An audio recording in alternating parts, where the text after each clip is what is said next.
What was your "we need to leave now" moment? Before we start, don't forget to subscribe to the channel so you don't miss the next videos. I wish you a pleasant viewing experience. Story 1. I was traveling alone in Bangkok, taking a tuk-tuk, open-air taxi somewhere. A common scam I'd been warned of was for drivers to make a stop somewhere and basically lock you in a shop until you bribe your way out. My driver started asking if I was doing any shopping and suggested we stop at his cousin's store. No thanks. He starts begging, "Please, you'll really like his store." More emphatically, "No thanks. Take me to my destination." He says we're just going to stop there quickly on the way. So I just waited until he stopped at a red light, then got out and walked away. He was screaming at me to come back, but he can't exactly leave his tuk-tuk in busy traffic. Nah, sister, don't play those games. Answer: I had something similar happen to me in Mexico. We tried to politely de-escalate the situation a couple of times before we realized it was about to get serious. So we needed to be firm and take our opportunity to physically leave the space. They all began trying guilt us about, "I guess this is how you treat people in your country." In this country, we treat people with respect. We just laughed and walked away as they continued to scream. Story 2 was in a train in Berlin. Some dude was crawling through on all fours, barking and growling at people, which isn't really the weirdest thing for Berlin, but that dude's eyes screamed substances-induced psychosis, and I was like, nope, I'll wait for the next train. A couple minutes later, I see police running in because the dude bit a random woman that was sitting there. Story 3. My cat was lying on my shoulder like normal. Out of nowhere, he bit me and ran to the bedroom door. I was confused and a little upset. Opened the door, smelled smoke. Microwave was on fire. Answer: when a friend of mine was a kid, her family dog started barking in the middle of the night. Her dad yelled at the dog from upstairs and went back to bed. The dog was relentless, and finally her dad went downstairs. The dog was behind a baby gate, and that's when he smelled smoke. An electrical fire had started in the basement, and unbeknownst to her dad, in the moment, had already spread through the walls to the main floor. Her dad got everyone out, but the dog didn't make it. Apparently, the house was fully engulfed within minutes of them getting out. Story 4. Several years ago, we had a bit of a flood during spring after a period of intense rain and rapid snowmelt. Me and my dad were on one of our favorite nature trails when we observed a river that had formed alongside the path and carved out a ravine. Across the ravine, I could see a large tree had fallen after the ground beneath its roots had been washed away. There was another large tree along the bank that looked very vulnerable as its roots were already becoming exposed. I commented that it would likely fall before the day was over. We stood there for a few seconds longer, and I was fixated on the tree swaying from side to side.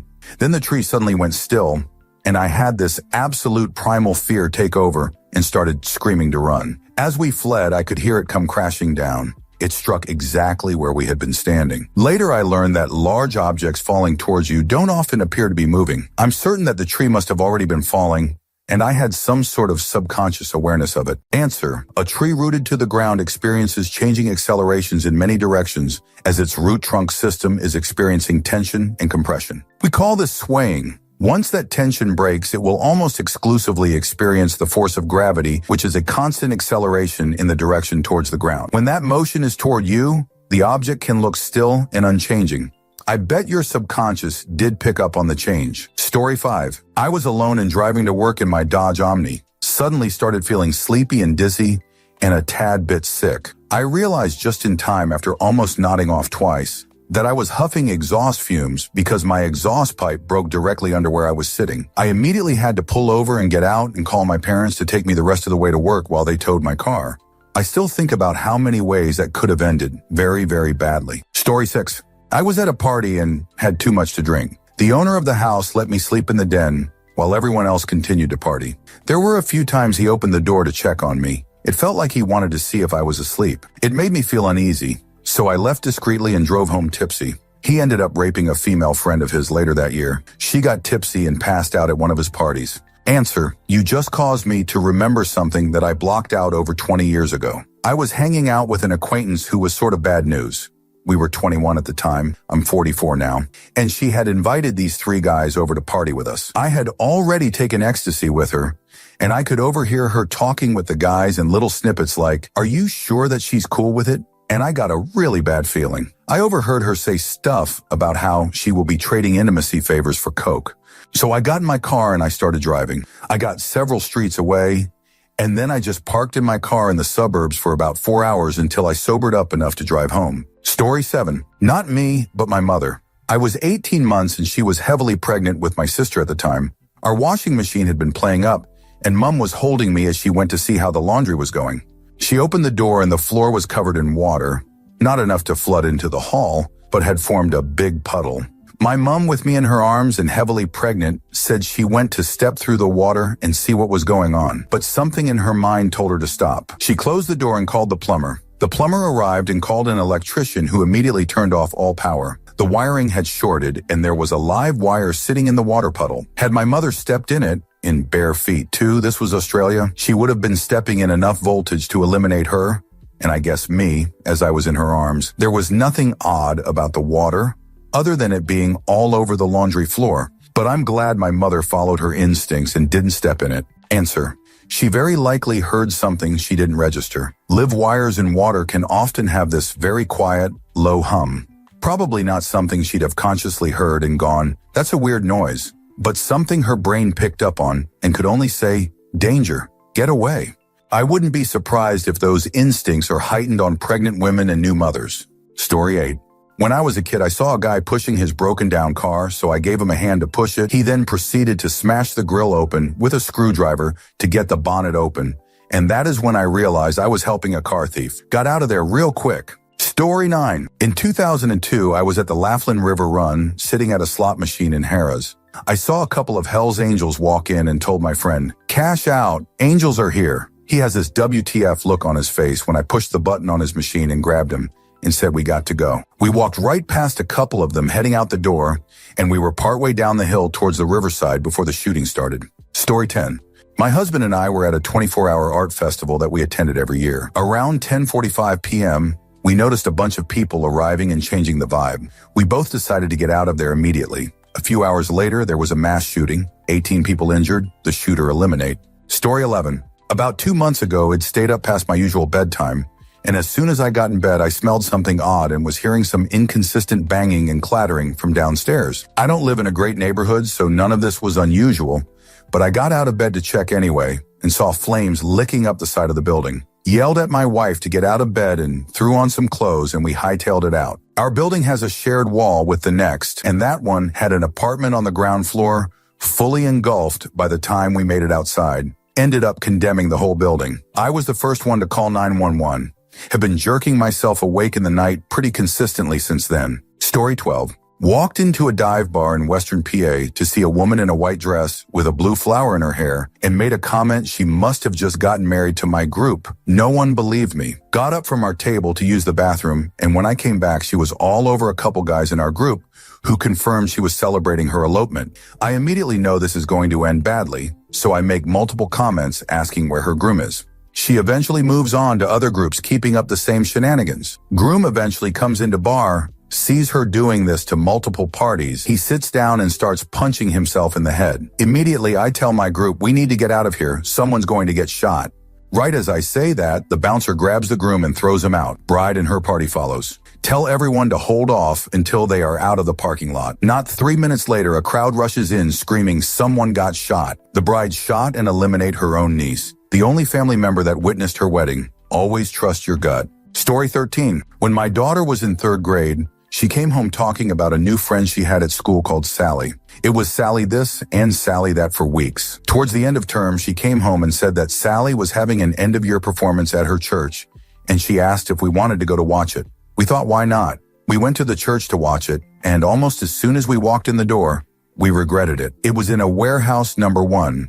Plus, someone was clearly assigned to recruit us. We had a woman named Morgan who stuck to us for the whole time we were there and kept speaking about the church and the church beliefs, which they believed that God was a woman who they referred to as Mother. We were shown introduction videos for the church and finally were shuffled into a room for a family photo. At this point, my husband and I were clutching our kids and basically ran to nearest door into our car to exit. Answer: this is giving me flashbacks. When I was a freshman in college, I was approached numerous times by various women talking about God being the mother, etc., etc. I could not walk to the mall down the street without being asked to go somewhere for a book club or some other event. Luckily, having grown up in a small town with culty churches and previously made the mistake of going to one of their game nights, which was 15 minutes of games and an hour and a half of scream crying and praying over people with all the lights off and candles lit in the middle of the room. I knew what was going on. Your comment just brought that memory of all that back. Still gives me the creeps. Story 14. Husband, then boyfriend, and I were living in Oakland at the time and were catching a Sunday evening BART train from the Fruitvale station into the city for a concert. While we were waiting on the platform, noticed two shady-looking dudes scoping us out. One appeared to be signaling to a third guy standing alone a long way down the platform. When the train pulled up, we stepped onto the car directly in front of us and sat down in the front row, immediately beside the two ADA seats that face the doors open area in the center of the car. Shady dude and his buddy get onto the same car shortly after us, even though they've been standing closer to another car. Shady dude sits down in the ADA seat directly beside me, his knees nearly touching mine, on a near empty train. His buddy sits down in the second row of seats, immediately behind my husband. Already the hairs on the back of my neck are standing up and my cortisol levels are spiking. But I try to talk myself down internally and tell myself I'm just being paranoid. Moments later, the third guy I suspected, shady dude, had been signaling to, who'd been standing way down the platform, stepped onto the same car but remained standing and started looking up and down the car in both directions like he was assessing the other passengers. In a split second of panic, I placed my hand firmly on my husband's knee, turned to him and looked him square in the eye and said quietly but firmly, "We need to get off this train, now." Bless his heart, to this day he didn't hesitate or question me for even a second. We stood immediately and walked briskly through the train car's doors only a second or two before they shut behind us. So close. If there were any doubts remaining in my mind, they were immediately erased when the shady dude instantly sprung out of his seat and came charging toward the closed doors as the train began to pull away, making eye contact with me the whole time, and then proceeded to walk down the center aisle of the train car as it pulled away, keeping pace with us and continuing to lock eyes with me for the next few, eternally long seconds until the train accelerated down the platform. The train goes into a dark tunnel immediately after leaving the Fruitvale station, which was also a total dead signal zone. I knew in my gut that shady dude's hands would have been on me, and his buddy would have had a knife to my husband's throat the moment we entered that tunnel. Only God knows how that would have ended. Shook me to my fudge core. I can still feel the adrenaline surge in my veins just thinking about it over 10 years later. And I'll always be grateful I married the guy who didn't even blink when my gut instincts took over. Answer. My partner was in a BART car on his way to meet me in SF when a passenger behind him was shot and eliminated at West Oakland Station. Scariest text of my fudge life. I grew up in Oakland, Coliseum was my BART stop, and commuted to Civic Center for years starting as a young teenager. I've had some close calls myself, but nowhere near as close as that. Story 15. My friend and I were about 16 OF. We went to a party and she got super tipsy and passed out in a bed. I went and lay down next to her. Then her guy friend came in and told me it's all good and I could leave. I dragged her out of there by her arms and called our parents to come get us. Answer. Darn good friend. Similar thing happened to me with a super tipsy friend at a hotel pool party we were at. I was in the bathroom with my super tipsy friend trying to get her to sober up, and this other friend of mine at the time, another woman, came in, tried to get me to leave so she could take care of my super tipsy friend. She kept trying to make out with my tipsy friend, yet she wasn't tipsy herself and was getting very insistent, pushy, that she wanted more from my friend, despite her vulnerable state. She'd tell me, okay, you can leave. He'll take care of her. And I was firm back, told her, get off her. She's my friend. You literally met her today like UTF predator friend, eventually got deterred and left while I helped tipsy friend up and out the door, got her home safe in an Uber. Needless to say, shortly thereafter, predator friend's actions on this day and other toxic, inappropriate actions made me burn that bridge and go NC with her. Story 16. No we, only me. I was young and dumb. I lived in rural Maine for a few years, and I liked hiking alone out into its wilderness, particularly to a little stream that I liked sitting beside while I doodled in my journal. I never told anyone I was going, never carried weaponry with me, generally unwise choices. Anywho, I was out there one day and suddenly felt the hairs on the back of my neck rise. I felt a kind of terror I'd never experienced before in my life, nor since. I'm unsure how to describe it. It felt like my mind was receding into a mindless panic, and I had this terrible urge to run. I kept trying to calm myself down. I looked around, saw nothing, told myself it was my imagination and I was fine. But then I realized the forest had gone completely and utterly silent. The birds and squirrels had hushed. The frogs didn't make a sound. Even the insects seemed to have stopped. It was such an eerie, deafening silence, aside from the stream burbling beside me. But I knew at that moment, no, it wasn't in my head. If all the animals went silent, there was something dangerous nearby. So I got up, and it was so hard not to break out in a run. My body felt like it was going to bolt at any moment, and like I was just barely hanging on to self-control. I turned around and walked backward down the trail. It was a 2 or 3 minutes, felt like forever. And I was a decent ways down the trail when I finally saw it. There was a cougar crouched in the underbrush, and it was following me. It was doing that thing cats do when they're honed right on in on you, and they don't blink and slowly creep along. I started talking at it while I continued to reverse walk up the trail through the forest. Obviously, I survived, but that was a wake-up call for me, and I never went into the forest alone after that. In hindsight, I realized it was likely a juvenile that hadn't been away from its mom long and hadn't yet mastered the art of full concealment, or that humans aren't supposed to be targets. It was such a beautiful animal, too. But God, I'd never felt such a primal, instinctive terror like that before. I'm glad I left, and I'm glad I didn't succumb to that overwhelming urge to run. Edit. Oh my God, people. This is not AI. It takes 5 seconds to look at my profile and see this is my writing style going back years. It's called the M-rule, and we learned it in school. It's not my problem fault if you weren't attentive in English class. Stop squealing AI in my comments and sending lunatic DMs. Answer. I once got separated from my group while camping in South Africa. It was about 2 a.m. and we were walking back to main camp. All of a sudden, I hear hyenas next to me. BTW, the hyenas that make the laughing sounds hunt in packs. And when I shone my light around, I saw at least 2 pairs of eyes. I have never in my life ran so fast. Thankfully, I caught up with the group pretty fast. The hyenas probably thought I was a weak straggler and easy prey. I will never forget that sound or those eyes. What scares me the most is, had they not laughed, I would not have noticed. They must have either been confident or just doing it for fun. Story 17, 2009-ish. When I was 19 and in college, someone messaged me on Facebook saying they found my ID. He told me his address and said I could come pick it up. When I got there, his front door was slightly open and the TV was the only light on. I said, "Hello, I'm here to pick up my ID." No one responded. I started to push the door open. BC, I was young and dumb, but then realized this was a super sketch situation and booked it out of there. When I got home, I messaged him saying I came by to get my ID and told him the story, but he never responded. Thankfully, my address on my ID was still my parents' house in another city. Story 18. Last year, I called Lyft to pick me up from a bar.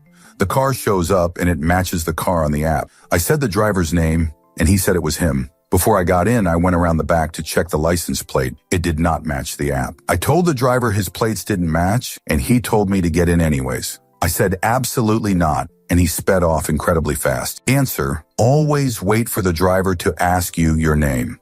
I have a 4-digit code set up on my Uber account for verification. A driver asked me the code, and I said, "No, you tell me the code and I will confirm it's correct." I'm female, so I take every precaution. I don't catch Uber often alone.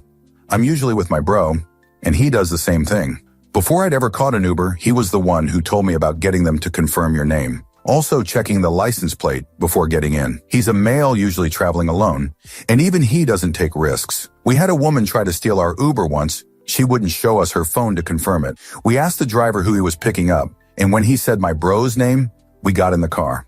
She was holding the door open and was saying, "No, it's supposed to be an Uber share. I need to get in." We would never share an Uber with a stranger. The driver was asking her to shut the door. She tried the whole, "I'm a female and it's after midnight. Are you going to make me stand out here alone?" We were in a busy area. She could already have had another Uber by now instead of fudge around. My bro said, "I have a female with me. We can't be standing around after midnight either." Then he looked at me and in a stern voice told me to close the door. I grabbed the door handle and yanked that door closed. She had to jump out of the way as she was keeping the door open with her body. She was small. Even though she was a small woman and there were 2 of us, she was acting dodgy as fudge. We take no chances. We aren't rude to people, but both of us getting home safe is more important than being polite. She was not stranded in the middle of butt fudge. We were outside a train station after a concert and there was a busy pub across the street. There were people everywhere. And if you're not comfortable being out alone at midnight, don't go out. Story 19. Mine's a bit different than most of these since I headed into the danger, but it was a good thing. I was around 7 and my cousin was my very best friend. We lived in the same city and had sleepovers on the regular. I had never not wanted to stay at her place.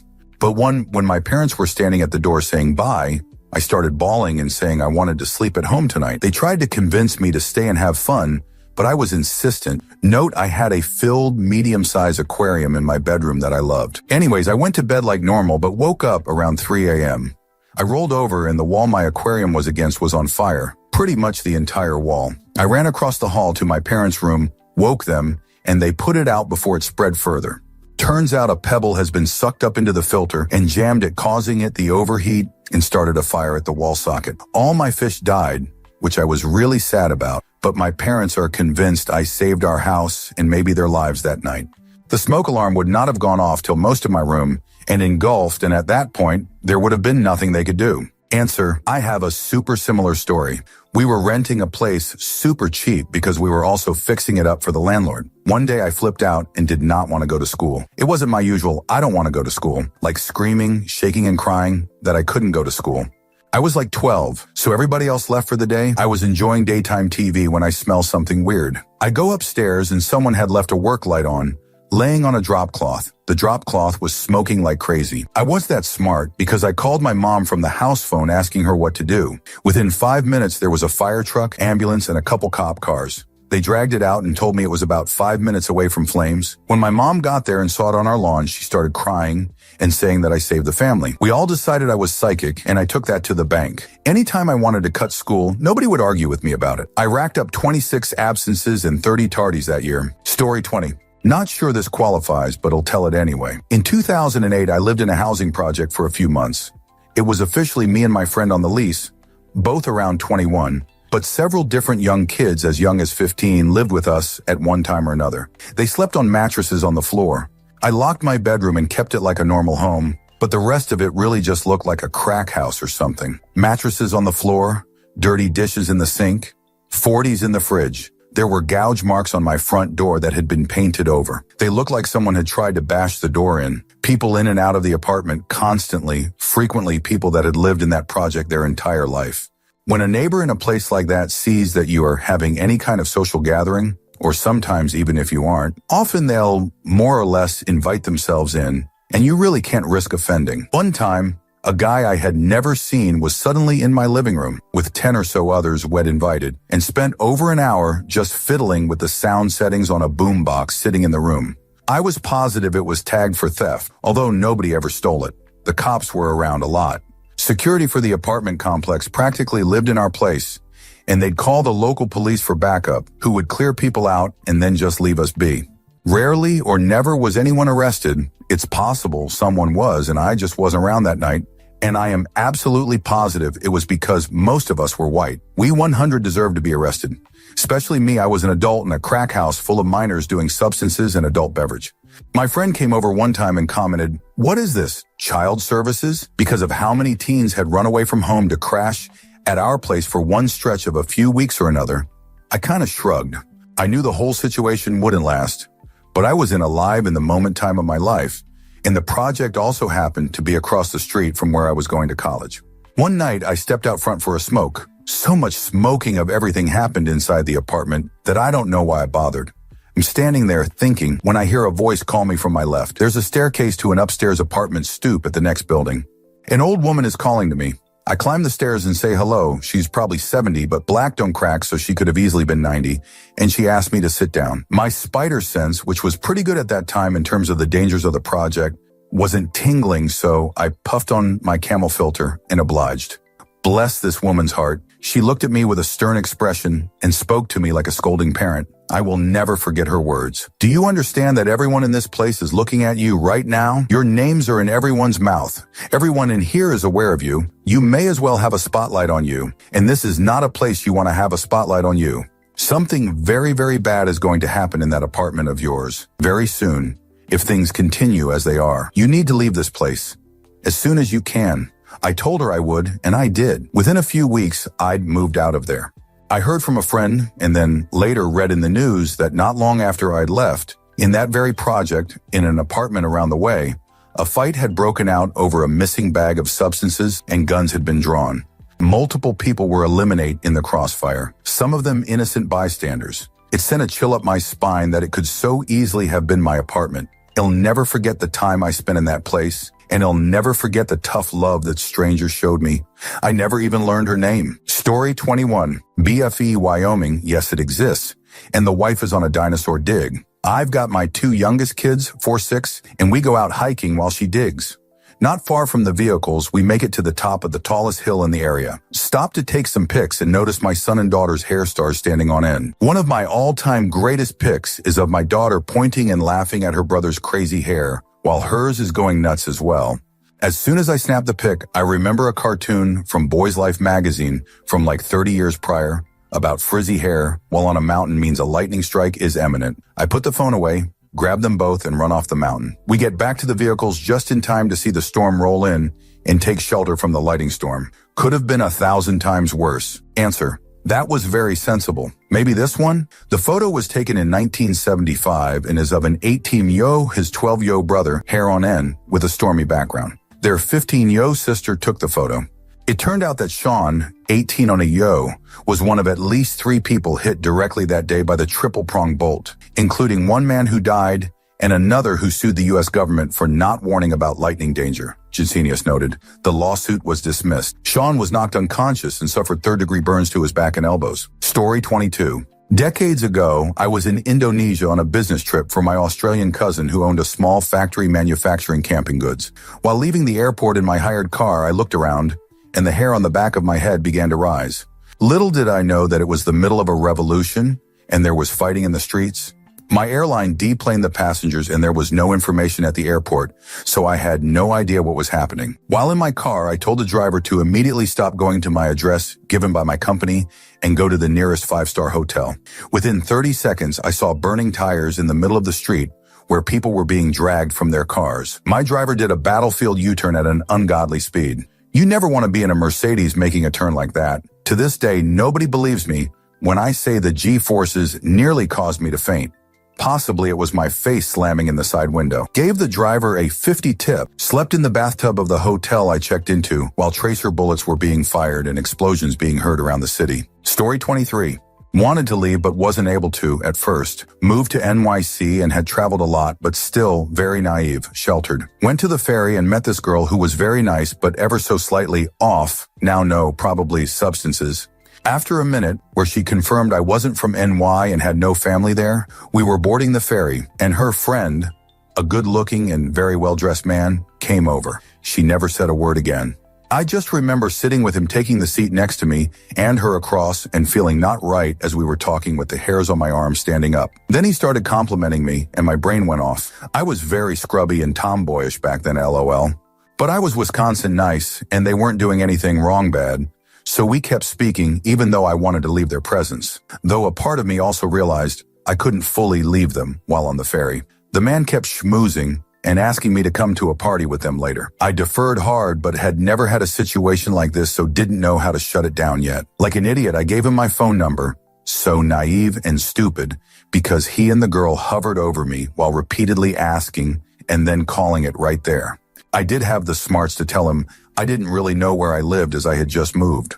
As we docked, I stayed near the ferry worker nearest me and then pretended to call a friend while near another as they tried to get me to go with them. That guy called me multiple times, very oily and complimentary, trying to get me to come out and call him back. The last time he finally got mad and ordered me to call him back while calling me names. As I grew and learned and became a nurse, I realized just how south that could have gone and will teach my own daughter to recognize the signs and shut it down hard. Story 24. My dad, brother, and I were going through Banff National Park when we saw a van pulled over and they family was looking into the woods, so we stopped to see if they needed help. It turns out they were throwing rocks into the bushes because they thought they saw a bear and wanted it to come out so they could take a picture of it. We noped out of there at near record speed. Looking back, I'm pretty sure that it was Kevin's family. Story 25 was on Bourbon Street in New Orleans some years back. About 11:30, the vibe had changed. People responding angrily if someone bumped into them when before everyone was just like, no problem. Bouncers throwing people out into the street literally onto their faces. I said, let's go. I'm not liking this. 20 minutes after we left, the shooting started. 9 people shot, 2 of them eliminate. Trust your gut, people. Answer.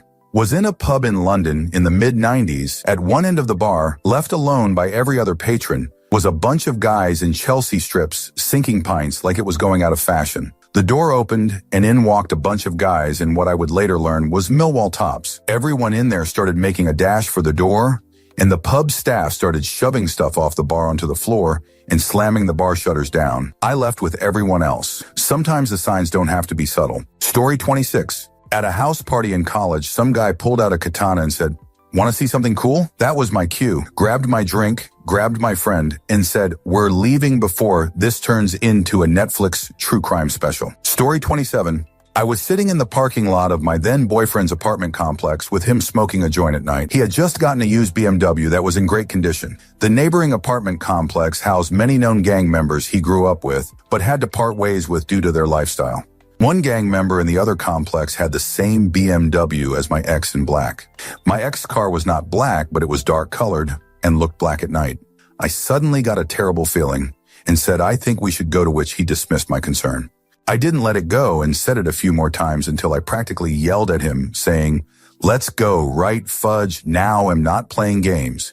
And he reluctantly started to back out of the spot. 4 spots down, we noticed someone creeping in between other cars in the lot and had to pass him to exit the complex. The guy was holding a short-barreled AK-47 rifle. My ex called his old friends and asked them, WTF was going on, and we found out that dude we saw almost eliminate us because he thought we were the guy from the other complex. Apparently, the intended target had many close calls around that time as retaliation for his actions. My ex sold that car within a week. Story 28. Halloween night 1989. Ex-wife and I went to Hollywood for kicks, people watching, etc. It was insanely crowded.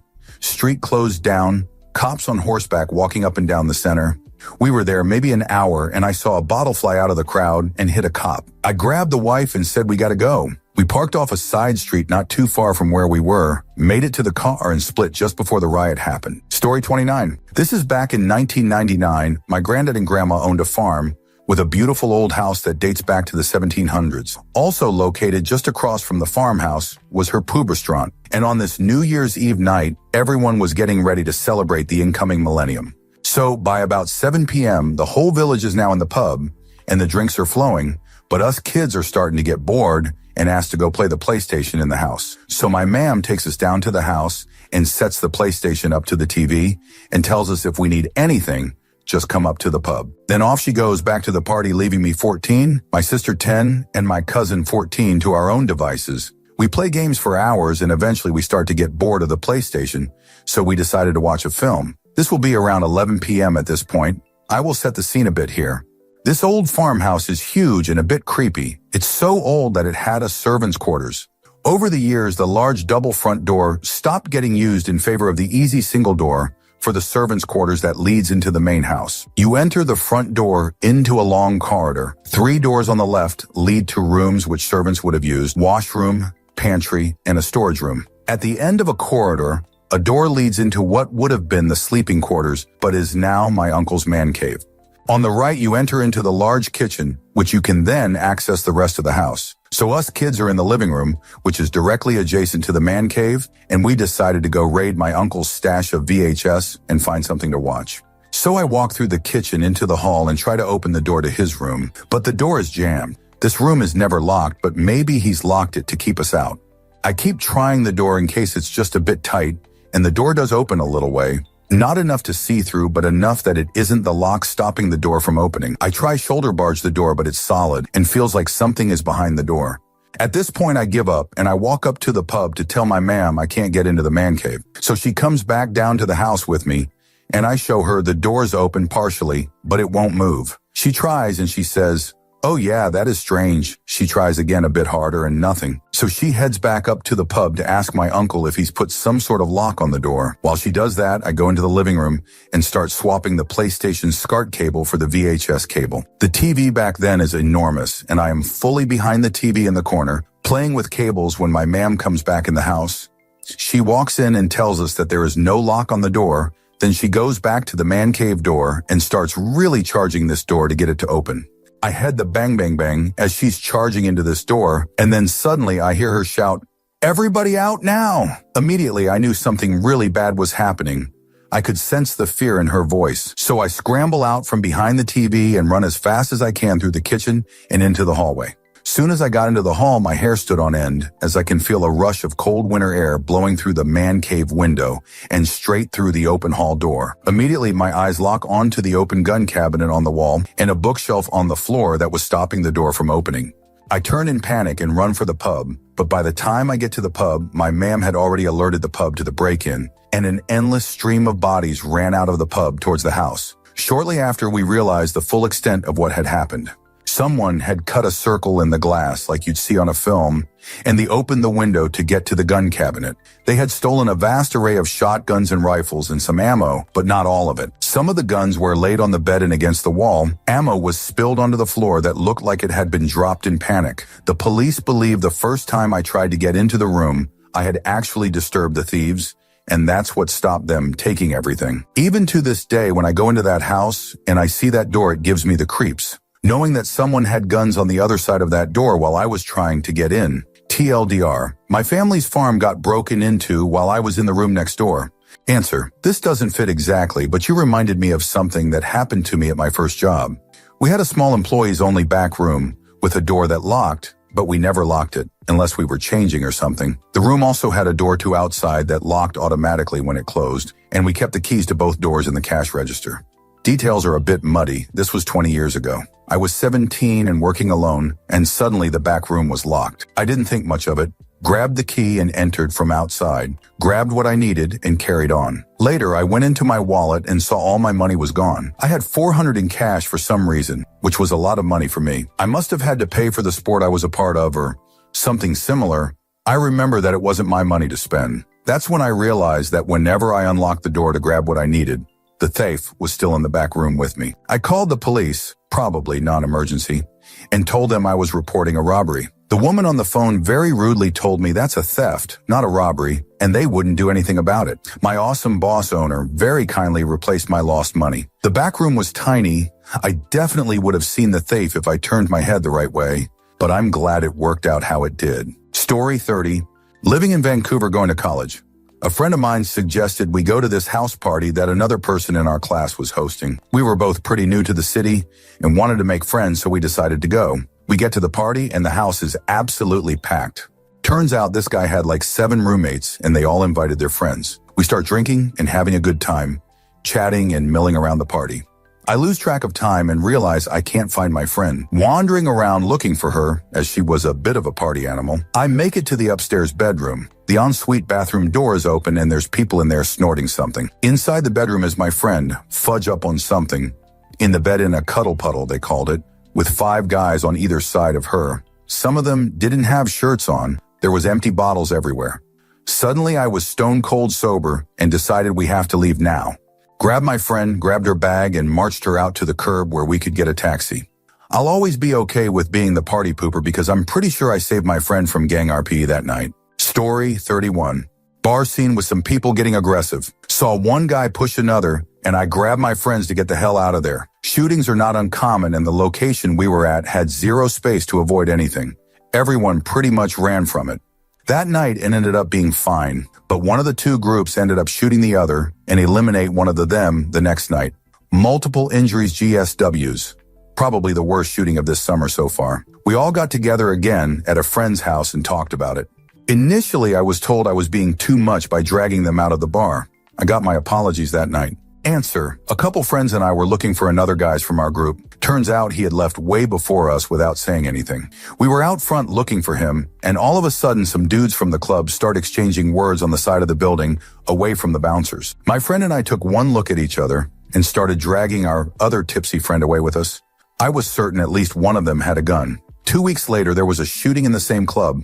Never went back there. Story 32. This is a little different, but a buddy and I had finished a climb in Estes Park, Colorado. As we pull up over the top, a wall of storm cloud is coming at us fast. My buddy is carefully coiling the rope and re-racking the protection as the sky is starting to explode with lightning around us. I suggest, with much emphasis and profanity, that perhaps we should take care of gear organization a bit later on. He did suddenly realize our situation, and we crammed it all in our packs and sprinted down as fast as we could. This guy was a really detail-focused climber, which is usually great, but he had to be snapped out of it sometimes. Story 33. My husband and I sold our condo and we're closing on a new house in a few weeks, so we rented the condo back until closing. We sold at the same time as another owner, and there were new renters. They were really clearly not good people, and it was already scary being around them. Their dog attacked our neighbor's dog and nearly eliminated her, so we sent our dogs to stay with my parents until we moved. One day it was over 100 degrees, and they left their dog on their deck in the sun the entire day in a crate with no water. It was a small crate, and she was pregnant, and the deck is literally in the sun from 11 a.m. until dark, with the people being gone that entire time. Someone called animal control, who sent fire trucks, cops, etc. I happened to be getting out of my car when they showed up, so they asked me to let them in and how to get to Unit X. As I walked up the stairs, not in the same area as my condo, so I didn't know this, I realized they had cameras set up outside their door, so I knew they would assume I had called. I was not home. Firemen ended up scaling the building, getting the dog down, find the owner, etc. I talked to the cop who had asked for help and told him I was concerned about the cameras and that they'd blame me for calling, and he basically said, "Why would you be concerned?" I even ended up going to the police station in tears a few hours later because I was so scared of what he'd do, but the cop just said I had nothing to worry about despite the criminal record of this guy. A few hours later, I hear someone outside my deck screaming. My husband and I go out and see the guy who lives there, waving a gun at me, screaming about what he would do to me. I was trying to be nice and de-escalate, and thank God my neighbor heard and called 911, who heard the whole thing. My husband is the chillest human ever and was absolutely panicked and trying to calm him down. Finally, he just walked off, but we decided that second, we could never be there again. We packed a quick bag, stayed with a friend overnight, I hired someone, and came back the next day long enough to pack the entire condo and get a storage unit, and never went back. That night at our friend's house was absolutely terrifying. We were so scared because he had done thousands in damage to both of our cars, and the police again just said there's no proof. The guy didn't even get questioned for pointing a gun at people. We heard later he wasn't in his right mind and felt bad and wanted to apologize. Absolutely not. No thanks. Story 34. Whenever the birds get quiet, or if you're in the ocean and see all the small fish disappear, you fudge leave. Answer: I was hiking in New Hampshire and everything got quiet. Then I noticed that the bark of the trees seemed to be rippling. When I looked closer, I saw that the trees were covered in harvestman spiders that were running down to the ground by the thousands on every tree that I could see. When I looked at the ground, it was covered in a moving carpet of harvestmen running away down the mountain. I've never seen anything like it. I am not afraid of those spiders. I even handle them occasionally. They are just the daddy long legs of the forest. But this was terrifying. I told my family we needed to leave now because when animals behave like this, something is coming, and you'd be a fool not to take warning. We rushed back to the trailhead, got in the car, and drove away from the mountain. Shortly after we left, it was hit with a massive lightning storm. There had been nothing forecast, and the sky was clear when we left. Story 35. Not me, but my friend. She was about to get on a tram in our city, and she said she suddenly felt Allah, she's, you guessed it, Muslim, telling her to skip that one and get on the next one. She texted me this and said she'd be late to class. I wasn't even planning on going because I wasn't feeling well.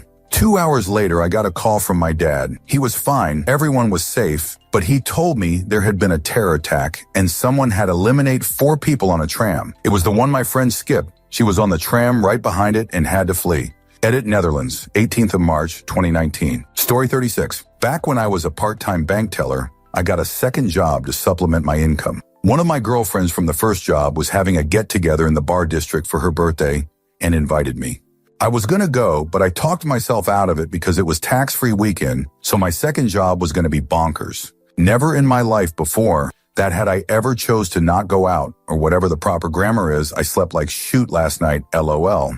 But for whatever reason, that night, I texted her around 11:30 p to say I wasn't going to make it, but to have fun and have a purple gecko shot for me. I woke up at like 4:30 the next morning and my phone had hundreds of notifications. That night around 1 a.m., some dude with a figurative axe to grind eliminates 7 people in roughly 30 seconds in the bar my friends were in. My friends were all fine ultimately, and I had some weird survivor's guilt that I had to work through. I still have no idea why I passed other than a weird feeling I was no stranger to staying out all night. Running home to change and wash my face and then immediately going to work. It wasn't work that kept me home that night. Everyone ribs me because I talk about that feeling in my belly button and how I refuse to ignore it. But man, oh man, I shiver to think of the consequences.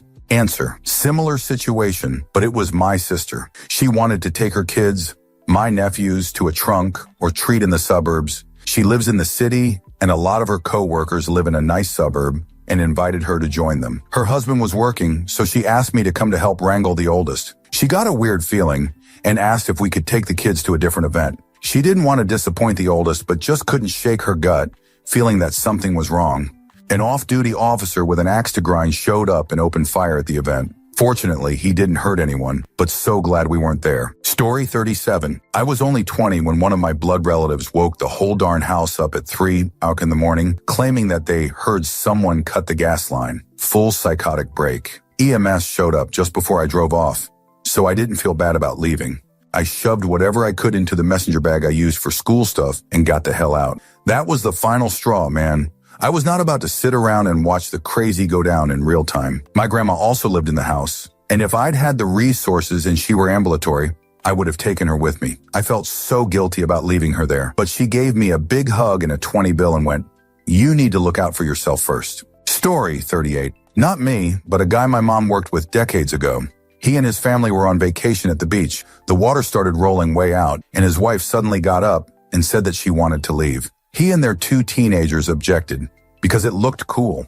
She did not have a concrete reason for wanting to leave. She just had a bad feeling about how the ocean looked. The guy said his wife had never done anything like that before, and he figured she didn't feel well, and then the ocean looking so strange just pushed her over the edge with acute homesickness or something. But his wife's behavior was weird enough to him that they grabbed their stuff and headed back toward the hotel so she could rest. And that's how they survived the tsunami in Thailand back in 2004. They barely made it. The wife apparently had no idea why she wanted to leave. Just that something was giving her a bad vibe like she had never felt in her life. Personally, I assume that at some point in her life, she had learned and mostly forgotten the fact that a tsunami starts with the water receding very far, and that when she saw it, she couldn't quite remember learning that fact, but it was just floating around in her subconscious.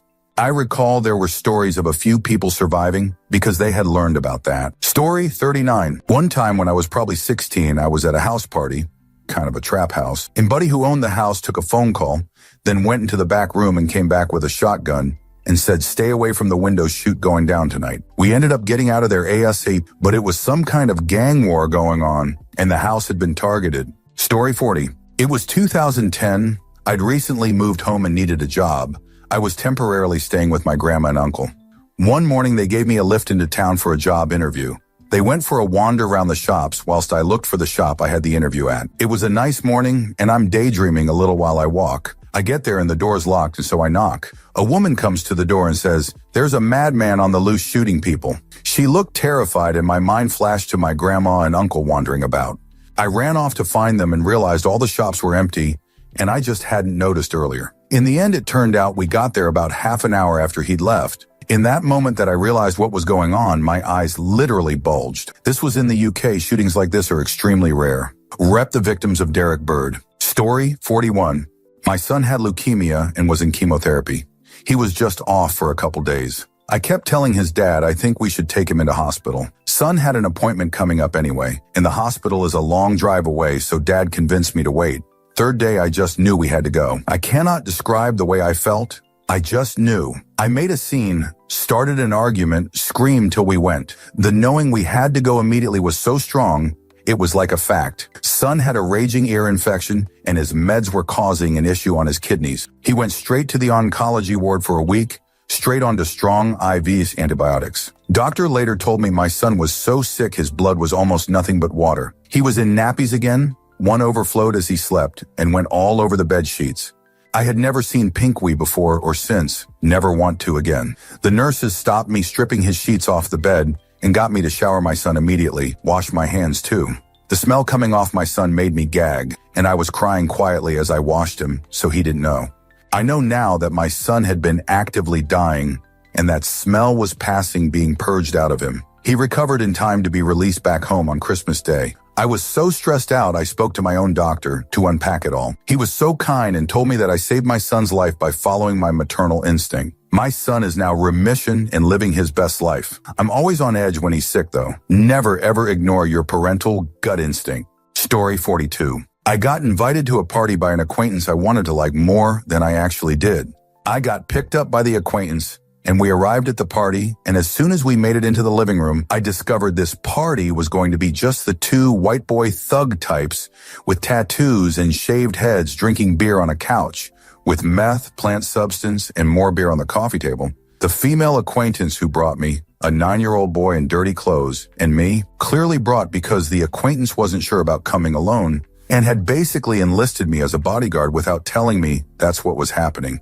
I sat in the chair for a moment, not sure if it would be wise or safe to just turn around and leave immediately, or if I should be polite and stay for a few minutes. For about 5 minutes, I just grin and nod along without adding anything to the conversation, when the boy comes up to me and says to that, he wants his parents to come home because his uncle is always like this. I went to the kitchen and looked into the backyard. The dumb luck of seeing 2 cop cars driving towards the street this house was on, in between the other row of houses.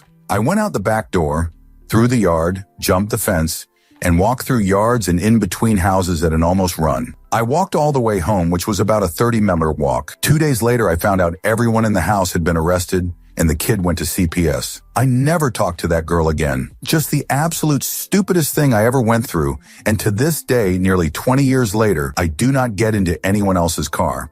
I drive myself so I can leave anytime I want to. Story 43. Leaving a friend's apartment late at night, like 3 a.m., it's a long corridor to get outside of the complex and get to my car across the street. I'm a third of the way through the corridor and I feel someone behind me. I look corner of my eye style. And at the beginning of the corridor, there's a guy in a hoodie. I start walking faster. They start walking faster, halfway down the corridor. I stop and look directly at them. They pause for a sec, then start running. I start running. I bust out of the gate, get in my car, and they are right at my door. Just then, a car turns the corner, headlights shining at us. He looks at the headlights, and I floor it out of there. Story 44. A friend and I were first years at university, and one night we went to an off-campus house party.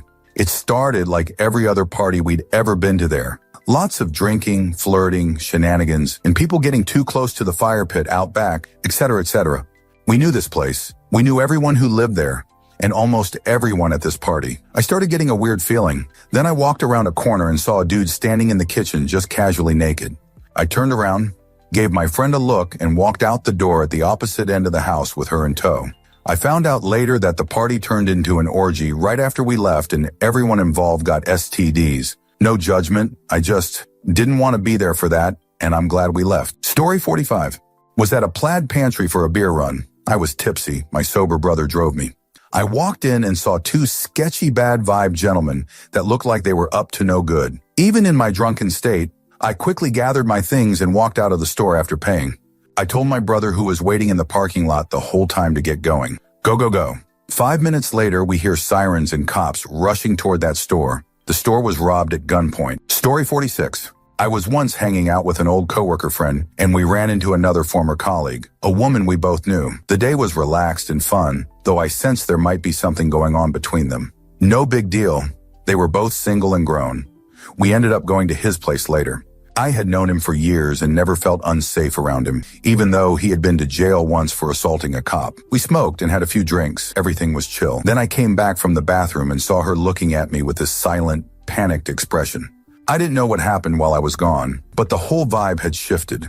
He was totally out of it and started talking weirdly about passing. I can't explain it, but it felt wrong way. That was my "we need to leave now" moment. She slowly slipped past him, we exchanged one quick look, and then we ran out of the apartment. Never went back. Story 47. Pulled over at a gas station a bit south of Gary. I think it was in Hobart Inn. Thought it was far enough south, brought my 1-year-old in to change in the bathroom. No changing table as I come out to get him into the car seat. I hear, "Bro, you're gonna pull a fin gun on me?" I threw the baby in my wife's arms and ripped off a mile down the road before changing him in the back seat and putting him back in his car seat properly. Story 48. Fire in the surrounding hills and neighborhood grew to 1,500 acres and evacuation was hectic. You're trying to load chute quickly and it's frantic. A wall of smoke rolls in and all normal functions just shut off. You can't see chute, only smell. In that terrifying moment, I told my mom, "That's it, we're out of here." Story 49. This year, I went outside for a walk. I started to become lightheaded, sick to my stomach all of a sudden, breath hitching, and even got dizzy and fell to my knees. Something deep in my gut and in my head kept telling me, "Go inside," like over and over and over again, like something was screaming at me.